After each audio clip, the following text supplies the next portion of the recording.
once again from Horror Movies Uncut. I'm based out of St. Louis, Missouri. I am one of the first officially created websites for horror movies from a black person. Yeah. So, you know, I started back in 2008 with my website, and I pretty much did it just to find a way to keep my son.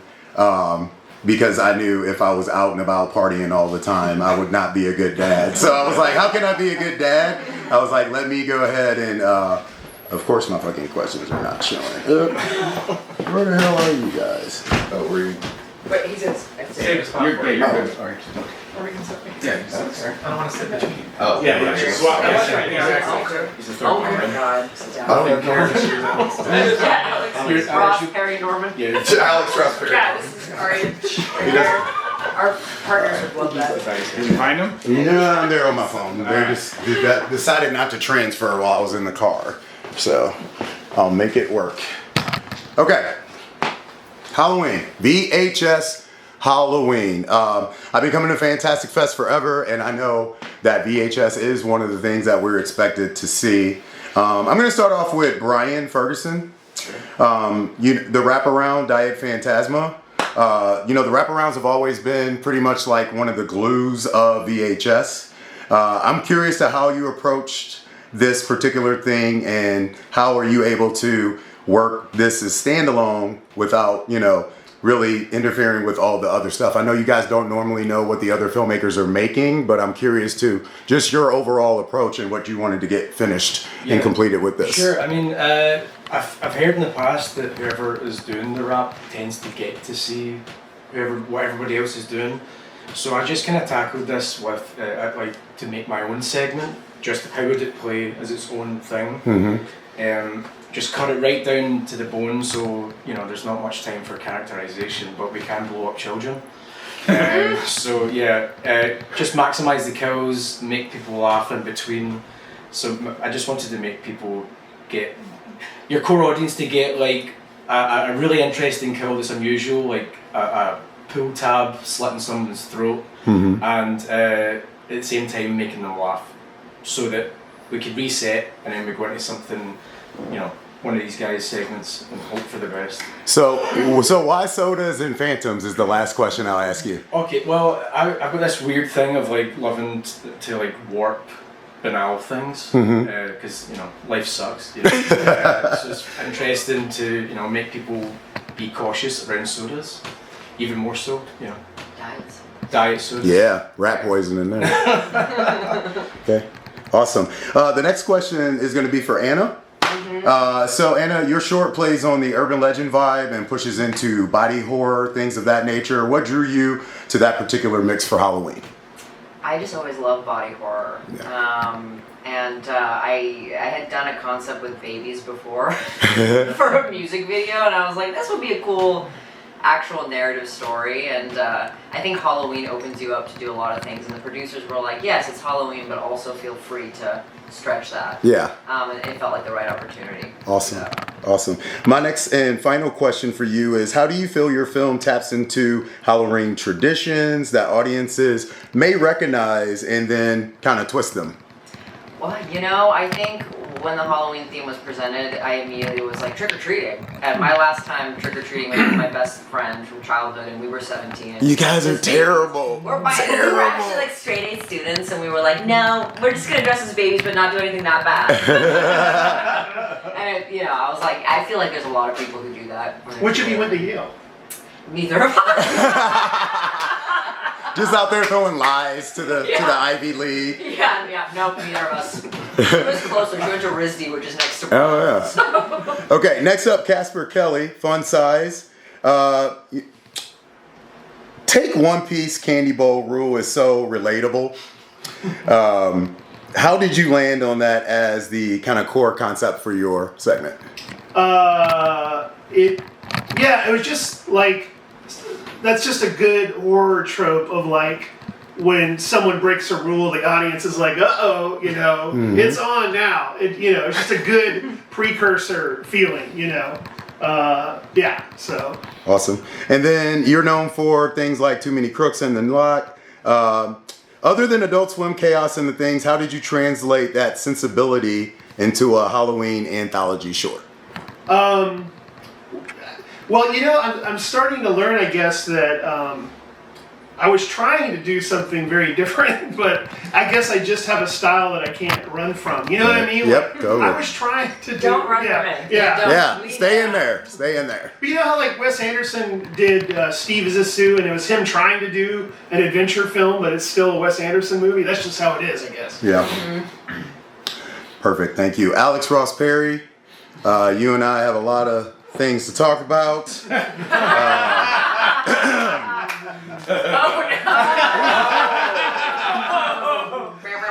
First and foremost, I saw a video, Haven. Big fan of it. Which Kid Print has an eerie realism that feels ripped from another era. What kind of research or inspiration helped you ground it into that unsettling authenticity? Well, thank you for seeing Video Heaven. Yeah. There's a Kid Print in Video Heaven. Is there? Yeah, That's a long movie, man. So the reason, it's just in micro for someone who doesn't know what that is. It's a 3-hour essay film I made about the history of video stores as a cultural space. But Blockbuster, in Video Heaven is a commercial for the Kid Print service at Blockbuster. Oh, okay. Which Awesome. is how I discovered it. And I thought that's interesting. And then you could go on YouTube and search Kid Print video. People have uploaded. I remember people doing those when I was a kid. Yes. Yeah. Some people remember it, and some people have no idea.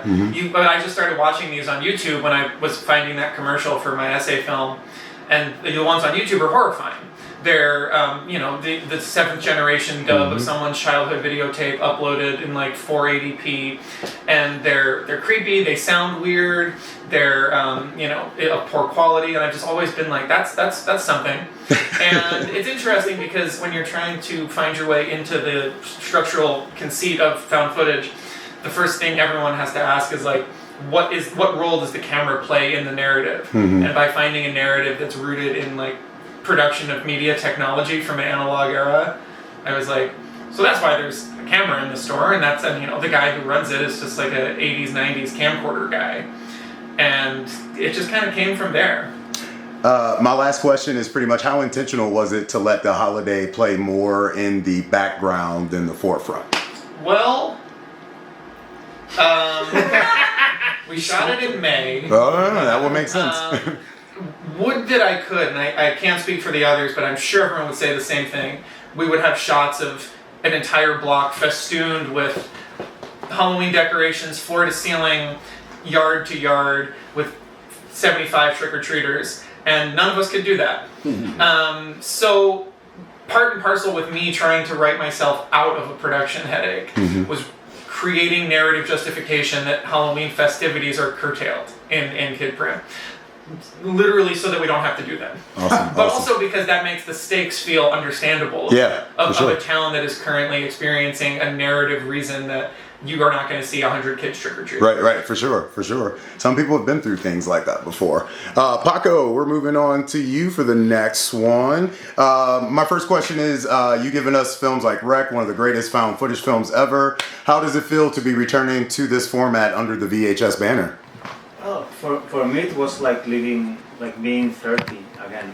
So I felt for me it was like a time travel, because it's been like 15 years since the last Wreck I shot, so it was like trying to find in my memories how to do it and facing the same questions I faced back at that time. Yep. So it was really nice. It was really nice, and I had this feeling that I've been here before, like coming home. That was it felt really good.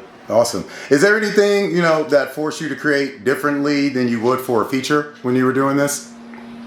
Yeah, I think I felt really encouraged by the producers to be so free and to do whatever you want. And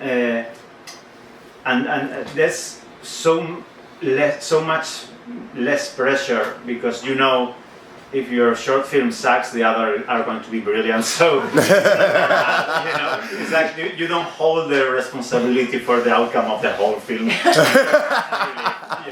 That's a great answer. All right, last but not least, Micheline and RH. Home Haunt was actually my favorite segment of the whole entire thing. I love the father-son dynamic. I got to jump into that because that's totally me and my son. How important was it for you to balance character drama with the blood and the chaos? Well, we didn't think they were going to let us do it, first off. Yeah. We didn't think we were going to get time to develop characters at all because, historically, looking at VHS, you don't see that happen often. Yeah, this whole installment, I think, has had more like people doing things with each other than I think a lot of them have. And we're huge fans of the franchise, but that was important to us. We wanted to establish a relationship. It actually goes to why this happened and why Rick Baker was in it. He inspired the whole thing. We're fortunate to be friends with him. He's beyond being a legend. He's an amazing human being, but he does a home haunt every year. Okay, so he is one of those dudes. Lake. Yeah, you have miles of trick or treaters. You don't walk through it. It's like a big display. Oh, okay. Yeah, so it's like a big display, and it's like he puts his whole family in makeup, and they all do this big thing, and they have like a stage show, and just people line up, and they give out full-size candy bars, and it's like a big deal. And we were over at his house, and we heard his daughter like not wanting to do it anymore. She was like, you always make me ugly, you make me into a monster, I don't want to go to work like that, whatever. And he's just kind of telling me, you got to keep on doing it. And so I was like, what if Rick Baker killed half of Burbank and when he started this thing? And so it was funny. And that was how he got him started. We were having dinner at his house, and I was talking to Rick. I was like, I'm doing this thing. And he just kind of gives you this like Rick look when I'm telling him about what I'm doing. And his wife was finally just like, well, you have to put him in it, And so then, after that, it was a negotiated polo shirt, and we were off to the races.